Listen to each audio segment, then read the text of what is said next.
Hello everyone, I am Mrs. Asha Lata and I am the English faculty from St. Peter's Engineering College. Today we are going to discuss Unit 1. Before I discuss Unit 1, let me ask you a question. Have you heard about these two terminologies? In fact, life is impossible without these two words in our life. Invention and discovery. Yeah, is there a difference between an invention and a discovery? Right, let me talk about invention first. Invention is something that you create new, something that you create for the first time. Let me give you an example. Invention, let me talk about something really very important, life without which is impossible these days. Our mobile phones, that's an invention. It's a new thing that has been created, alright? That's an invention. Invention is something which is totally new. And now coming to the word discovery. Discovery is something that already exists, but you don't know that it existed and you've recognized it of late. That is a discovery. Let me give you an example of a discovery. The popular, example that I can give you is the wheel. The wheel is a discovery. All right. Another example that I can give you is Newton's law of gravity. Newton did not know that this law of gravity actually existed unless and until the apple fell on his head. He was wondering, how did the apple fall down and why didn't it go up?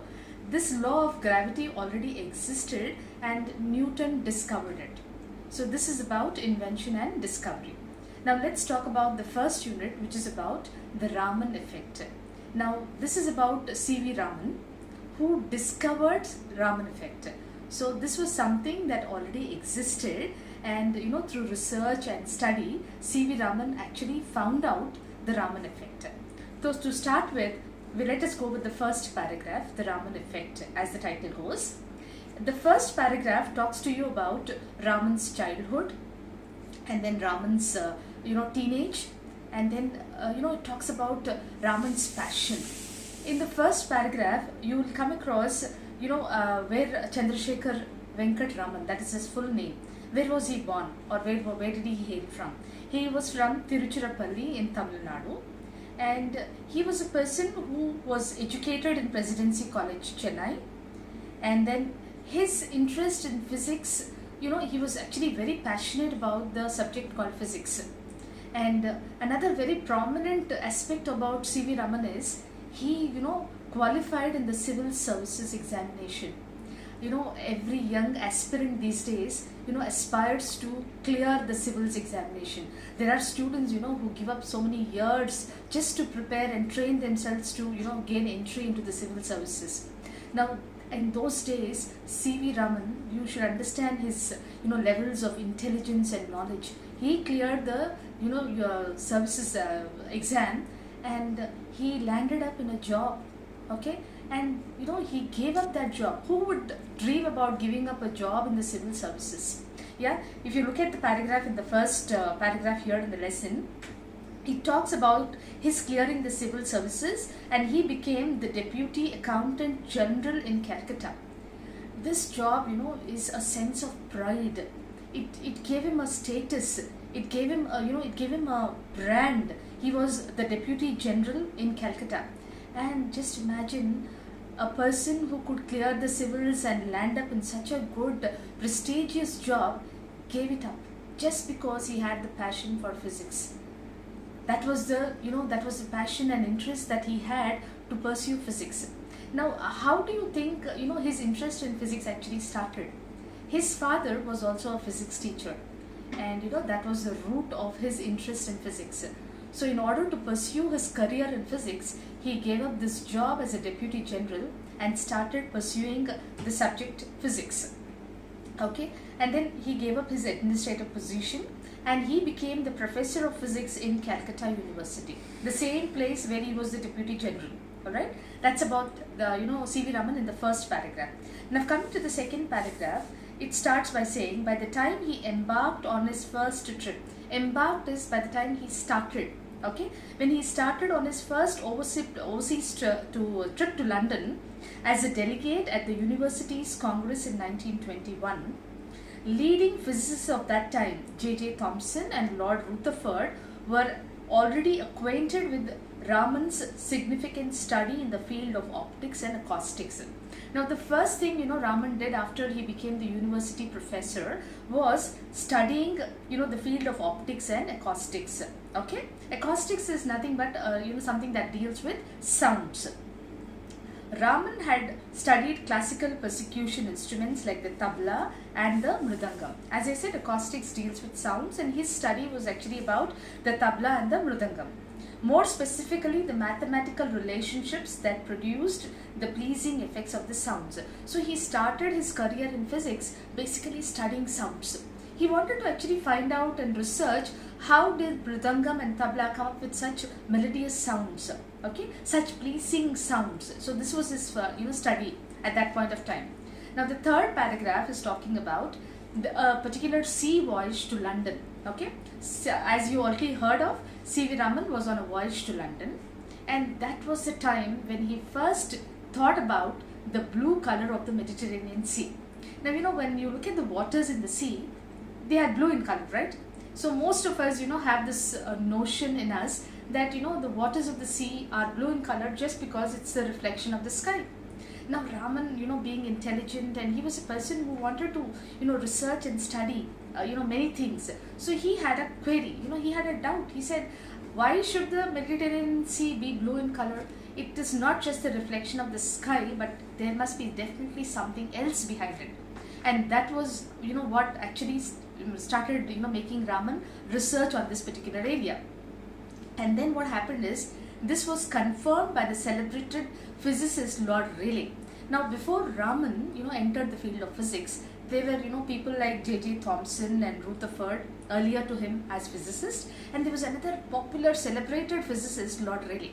Now Lord Rayleigh was a person who had a lot of command on this subject called physics, and then he determined and he decided that the color of the water is blue just because it is a reflection of the sky, and everybody accepted it because he was Lord Rayleigh. So he was a very well-known physicist at that time, and whatever he spoke, people accepted it very blindly, and they understood that the sea waters were blue just because of the reflection of the sky. But then this was not satisfactory for C.V. Raman. He wanted to study this. He wanted to find out what could the reason be behind the blue colors of the water. And then what happened next? Yeah, Lord Rayleigh. Let's look at what Lord Rayleigh proposed before Raman could actually discover Raman effect.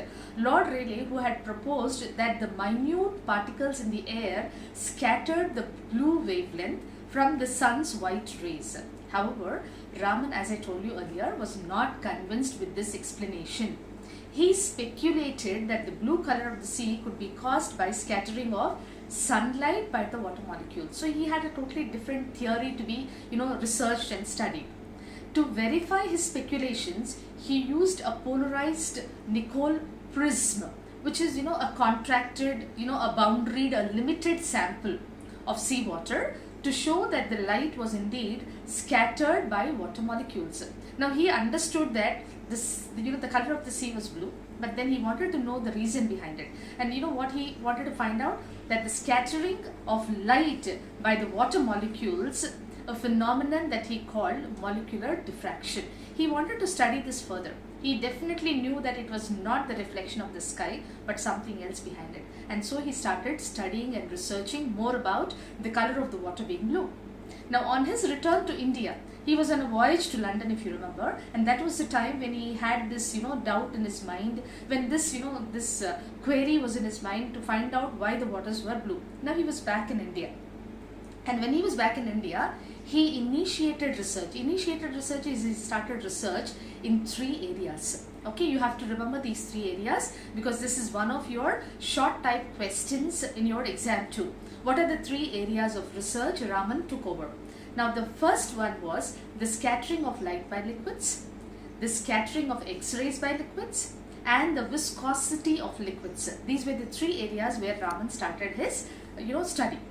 Of these 3, it was the work in the first area that fetched him the Nobel Prize. Now the first area of the 3 research areas was scattering of light by liquids. Okay.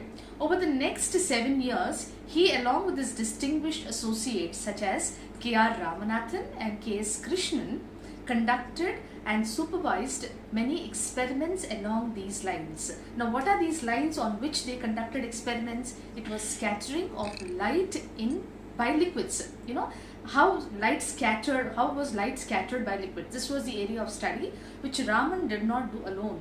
He did it along with his associates K.R. Ramanathan and K.S. Krishnan. Okay.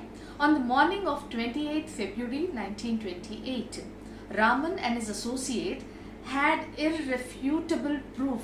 Irrefutable proof is something that could not be argued, something that could not be debated on, which means they had found out the truth behind, the waters of the sea being blue in color. So that was irrefutable. They had proof, they had sufficient proof to prove it, okay, of the modified radiations observed in the scattering experiments due to molecular vibrations. Now, this was done on the 28th of February 1928. Now, there are certain dates in this unit which you have to remember. Alright? Okay. Now, coming to the next line. It talks about the discovery was announced through the Associated Press on 29th February and 8th March. So, they had already discovered the scattering of light by liquids, and this was announced to the Associated Press in the month of February, that is 29th of February, and then the 8th of March. Raman sent a detailed note along with an explanation to Nature. Now, Nature is a journal. So, he sent a detailed explanation about his theory, okay, about why the color of the water was blue. It was with a sense of affirmation that affirmation is something that he was sure of. So, he was so confident that, with that confidence, he started addressing the gathering in the South Indian Science Association on 16th March 1928. Now, this is a very important date again. With a lot of confidence, he was so sure about his discovery that he associated it, that he announced it to a, huge gathering. Announcing it to a huge gathering and not being able to show the result is such a shame. People, it's so disgusting. He might not be able to save his face in case he does not prove his theory to be right. But then he took the courage. He was bold enough to announce it to this gathering on which date? 16th March 1928. With the following words. Look at how he announced it at this Science Association gathering. You know what he said? I propose to speak to you this evening on a new kind of radiation or light emission from atoms and molecules. By this time, the experiments were replicated and the findings were confirmed. Now, on this date, 16th March 1928, he had conducted a lot of experiments, a lot of research work, and he was confirmed about his result. And so he had this confidence to boldly announce it in the Science Association congregation. Alright? And then what did he say? Let me repeat the sentence. By this time, the experiments were replicated and the findings were confirmed, thereby leading Raman to the inevitable Nobel Prize. Inevitable, something that is sure to happen. None can stop it. So, this was his discovery which led him to receive the Nobel Prize. Okay? And Raman had achieved what he claimed in 1924. In 1924, he claimed what he was speaking about, the color of the waters being blue. At a meeting of the Royal Society of Fellows, he had announced that he would win the Nobel Prize in Physics in the next 5 years. So in 1924, look at, the boldness and the courage that, Raman had. He announced in 1924 that he was going to receive the highest award, the Nobel Prize. Just imagine how confirmed he should have been. It's not easy to just speak out like that and and not receive one. It's a real shame, right? But then he was so confirmed in 1924 that he was going to receive the Nobel Prize in the next 5 years. This was what he announced. So what essentially is Raman effect? Now this is the gist of your lesson. You need to understand what is Raman effect. And Raman effect is one of your essay type questions from this lesson. Raman effect actually summarizes the whole unit. So you should know what essentially is Raman effect. Raman discovered that when a light beam travels through a medium, it is deflected by the molecules in the medium. Very interestingly, a small part of the emerging light beam, after being deflected by the molecules, had a different wavelength and the color from the phenomenon which initiated the study called Raman spectroscopy.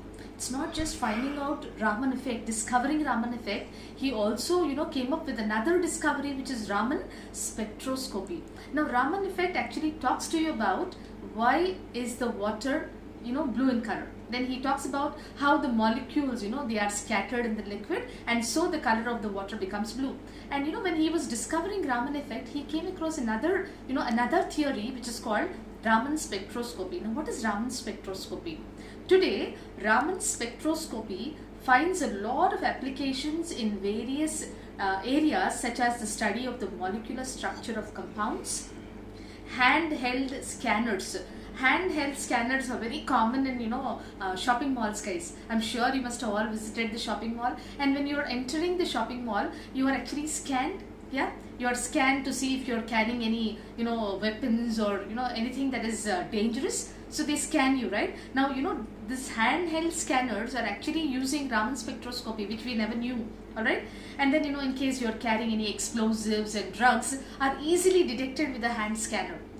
This is any entry to a shopping mall is not possible without being scanned. So those handheld scanners use Raman spectroscopy. And also the Raman spectroscopy is used in the pharmaceutical industry and medical diagnosis. So Raman spectroscopy is also used to diagnose. Diagnosis when you're suffering from certain illnesses, you go to the hospital to get certain scans and certain reports. So in scanning and in diagnosis and stuff like that, Raman spectroscopy is used. Okay, and then at the end of the lesson, there are a few points about Raman's lesson, just to review what we read, what we have understood so far. It talks about Sir C.V. Raman gave up his administrative career for physics. As he was talking to you, he was the person who became the deputy commissioner of Calcutta, and clearing the civils was not an easy job then, and it's not an easy job even now. And people work really so hard, they spend a lot of hours studying and working so hard, burning the midnight oil.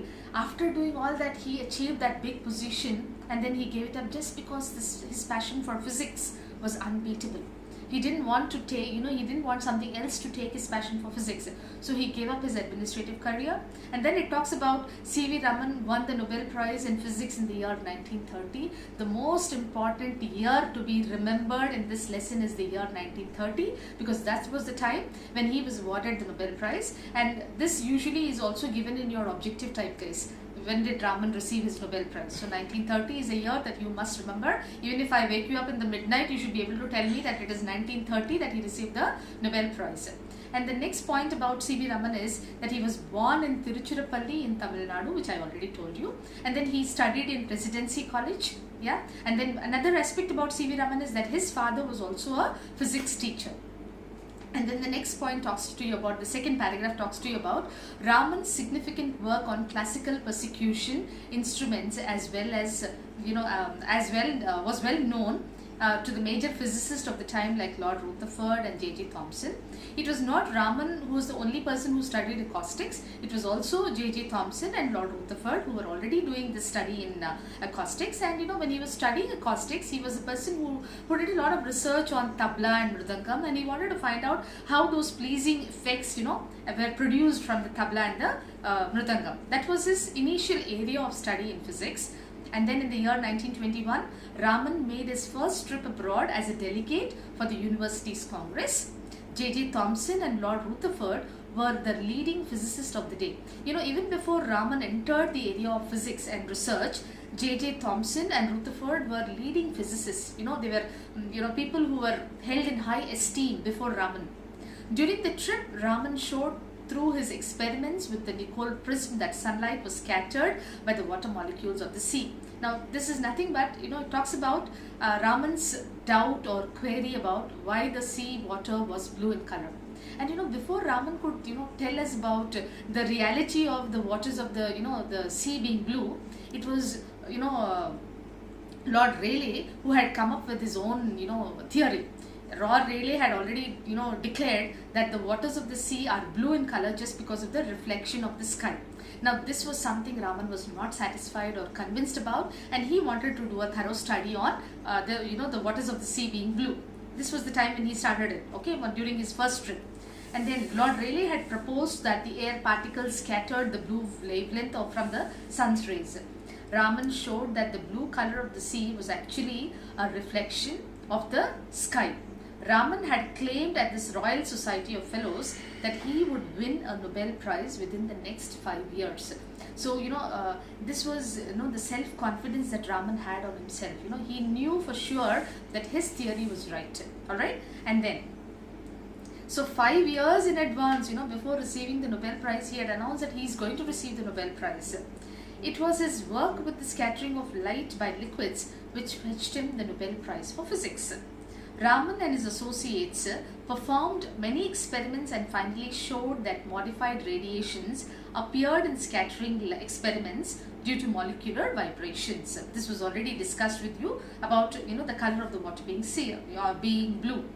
The discovery of the Raman effect led to Raman spectroscopy. It was at the end of the lesson that we learned about Raman spectroscopy. Along with the Raman effect, he had also discovered Raman spectroscopy. Alright, and then while traveling through a medium of light beam is deflected by the molecules in the medium. Raman spectroscopy is used in handheld scanners and in the pharmaceutical industry. Now, 2 questions or maybe 3 questions that you have to, prepare from Raman's lesson is, the first question is about, Raman's childhood and Raman's passion for physics, and what did he do because of his passion for physics. This is one question that you have to be thorough with, alright. The second question is, what were the 3 areas that Raman initiated research in? This is another question that you have to study. And another question about C.V. Raman is about, his first trip to London. What actually happened on that trip to London? Yeah, when, on his voyage to London, he actually had a query or a doubt in him. Why is the water, blue in color? This was his query. That is another question that you have to be prepared with. And obviously, one important question from this lesson is, what is Raman effect? So you should understand what is Raman effect. You should be able to explain what Raman effect is. So in order to explain Raman effect, you will have to add all these 3 questions which I spoke to you earlier. Okay. And another question from this lesson that you have to prepare is, what is Raman spectroscopy? Okay. This is a very short, unit and, very easy to understand. I would suggest that you read the lesson once, twice, in case you don't understand it for the first time. And I hope that this explanation would be of use to you. And in case you have any queries, guys, you can get back to me. You can ask me, and then, we're going to discuss this again in detail in case you have not understood this lesson. Alright? Thank you so much.